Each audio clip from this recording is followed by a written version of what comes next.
আসসালামু আলাইকুম, কেমন আছেন সবাই? চলুন আজকে আবারও নতুন করে একটা সুন্দর শাড়ি এবং জুয়েলারি শেয়ার করা যাক। মেইনলি পূজার সময় এই শাড়িগুলো এসেছিল আর তার মধ্যে থেকে কিন্তু এই শাড়িটা থেকে গিয়েছিল, তাই আজকে ভাবলাম যেহেতু একটা ওপেনিং আছে এই শাড়িটা পরা যায়। শাড়িটা প্রিন্টেড সিল্কের শাড়ি এবং ব্ল্যাক কালার বলে এই শাড়িটার সৌন্দর্যটা আর একটু বেশি। শাড়ি পরতে আসলে মেয়েদের অনেক ভালো লাগে।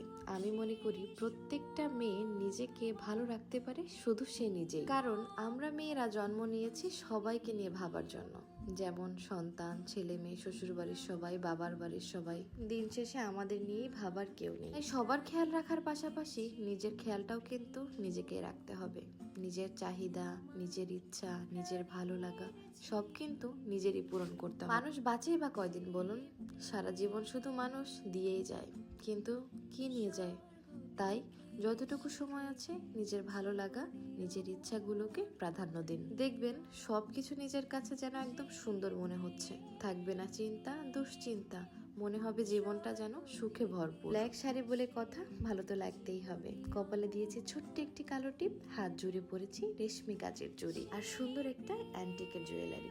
অ্যান্টিকের জুয়েলারি আমার বরাবরই ভালো লাগে, আর ব্ল্যাক কালারের সাথে এই গয়নাগুলো যেন একদম এত সুন্দরভাবে মিলে যাচ্ছিল, সবকিছু মিলেমিশে একাকার। জুয়েলারিটা পরার পর আমাকে যেন আরো বেশি ভালো লাগছিল।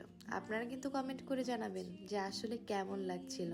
নিজের কাছে নিজেকে তো ভালো লাগেই, আমার তো ভালো লাগে, জানি না সবার কেমন লাগে, কারণ আমি নিজেকে অনেক বেশি প্রাধান্য দেই, নিজের ইচ্ছা শক্তি এবং নিজেকে অনেক বেশি ভালোবাসি। আপনার বদনাম করার, আপনাকে হিংসে করার মানুষের অভাব নেই, কিন্তু আপনাকে ভালোবাসার কে আছে বলো? ভাবলাম অনেকদিন নথ পরা হয় না, তাই একটা অ্যান্টিক্সের নথও পরে নিয়েছি। ওভারঅল লুকটা তো আমার ভালো লেগেছে, আপনাদের কেমন লাগলো অবশ্যই কিন্তু আমার কমেন্ট বক্সে জানিয়ে যাবেন।